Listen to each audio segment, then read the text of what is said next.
I'm Aaron from PhoneDog.com, and part 2 of the dogfight battle between the brothers, the 1S and the DROID Incredible 4G LTE, starts in just a second. But first, some love to Best Buy Mobile for hooking us up with all kinds of phones, tablets, stuff like that for use in our One Paw Bandit giveaway game, which we turn around and give to you on the site. When you walk into Best Buy Mobile, you won't deal with rebates, messy paperwork, waiting 8 to 10 weeks, and better yet, they work with all 4 of the carriers, so they're unbiased. At Best Buy Mobile, you get a good deal, you'll get unbiased support, and more. Let's take a look. HTC 1S, DROID Incredible 4G LTE. Which one reigns supreme and is the ultimate dogfight champ? It's part 2, and it starts right now.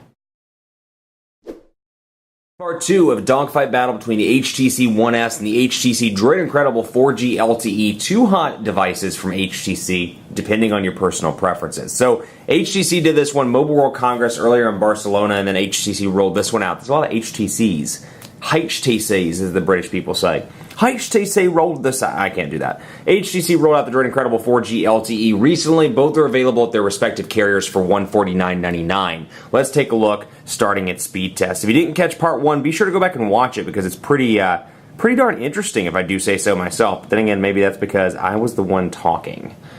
Here we go. Quadrant standard scores. I'm going to leave the bad jokes. I'm not even going to bother responding because they are pretty bad today. But it's Friday. Or, of course, this video might go live on Monday on YouTube, so it might be Monday, depending on when you look at this. But you can see here Quadrant Standard is running right now. Call quality on both of these devices, relatively impressive. The earpiece is nice and loud. Speakerphone's relatively loud. You get a 1,650 milliamp hour non-removable battery over here, a 1,700 milliamp hour non-removable battery over here. So, depending on what you do, or removable battery over here. So one removes, or is able to be removed, one is not. That said, they're honestly about the same. Standby time, HTC's really worked hard on improving standby times, and they've done a better job in recent devices like these. Standby times, I can make it several days without touching the device, and it works relatively well. On battery, when you're doing moderate stuff, calling, texting, emailing, browsing the web, doing things like that, you may find that you get about 8 to 11 hours with moderate use on both of these devices. I can't really notice a huge difference, honestly, between either of them because a little bit smaller battery, a little bit of a bigger display over here. But Verizon's 4G LTE is kind of a battery suck, so something to keep in mind. 4,421 over here, 4,407 over here, so not far off again, considering the slower clock speed on the DROID Incredible 4G LTE. Not bad at all in terms of a difference. Pretty impressive there. Let's take a look at speed tests as well. HSPA Plus, 42 megabits per second over here, known as 4G. Over here, 4G LTE long-term evolution. Did not mean to load up Quadrant Standard again. It is clearly Friday afternoon, or it could be Monday morning or Monday afternoon, depending on when you're watching this. Load up speed test right now. Get them on the same. Shelby, server, not Charlotte. Shelby, bam. We'll load up speed test, begin. And then we're going to begin over here as well. Verizon commits to 5 to 12 megabits per second of download speeds on their 4G LTE and 2 to 5 megabits per second on the upload speed. It's been relatively impressive, though, in my office lately. It was terrible when I first moved in. It's definitely improved, getting 8 megabits per second, 9 megabits per second, and then on the upload, relatively reasonable as well. Over here, though, T-Mobile, 12 megabits per second. Very impressive considering HSPA Plus. And it does support 42 megabits per second. Upload speeds a little bit less, so they are kind of struggling in that department. 0.8 megabits per second. Then over here, 11 megabits per second. So very impressive on the Verizon front. Speed test wise, Verizon's is the winner. Let's take a look as well at camera. 8 megapixel cameras on both of these devices, and you would think, and I said this in part 1, a lot of reviewers compare the DROID Incredible 4G LTE to the HTC 1S. Because in terms of where it fits in the lineup of HTC devices, it's probably Evo 4G LTE 1, 1X2, 1S3, DROID Incredible 4G LTE 4, HTC 1V5. So that's how they kind of rank in order of highest to lowest. That said, they oftentimes get ranked kind of together because they've got similar specs. That said, both have 8 megapixel cameras, but the 1S has image sense, whereas the DROID Incredible 4G LTE, too many HTC devices around these days, but it does not have image sense. So you take beautiful pictures with this device. The still camera works relatively well. I'm going to bring in some competition here. It just happened to be laying over here on my desk. And I'm going to bring in the Galaxy Note and try and get it out of the light so we can get a decent picture. But you can use it for burst mode and do stuff like this. And bam, there's my burst mode. And I can take the best picture, pick the one that I like, go to best shot, hit yes, and delete the rest. Also, I can go into recording and do still shots So let's say I'm at my daughter's basketball game or my son's soccer game. I can take still shots while they're running up and down the court or the field, depending on what sport they prefer, and get both stills and video. Now over here, you don't get the ability to do burst mode, unfortunately. It's just one picture at a time. And now it takes it relatively quickly, you'll see. I can kind of take quick shots. That said, it's not burst mode by any stretch of the imagination, and if that's a feature you like, fortunately it's not available on the Droid Incredible 4G LTE. That said, picture quality is still decent over here. I think the cameras are great on both of these devices and very much a tie.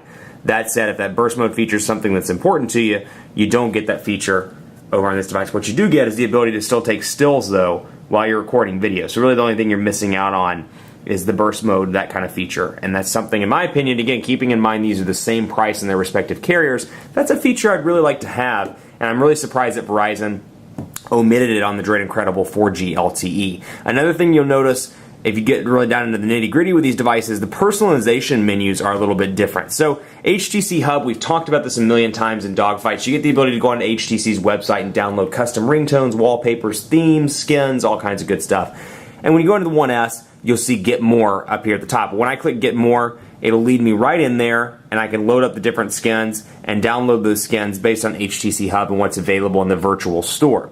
Over here, Verizon has disabled that, so when I go into skins, you'll notice there's no option for me to get more. I'm stuck with the 4 that are on the device, but if I want additional ones here, for example, I can download Spaceship Earth, Purple Passion, Painting the World, Music Lover, and I can do the same thing with ringtones, with wallpapers, and more. So I love the customization. I love the fact that T-Mobile's kind of kept that available.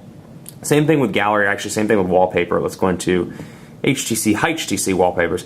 Get More, same thing over here. You're stuck with what's on the device when you get the Droid Incredible 4G LTE out of the box, whereas with this one, you can go in and download additional stuff, and you can do that on the 1X on AT&T as well. Love the fact that AT&T and T-Mobile decided to keep that enabled. Really kind of frustrated that Verizon decided not to.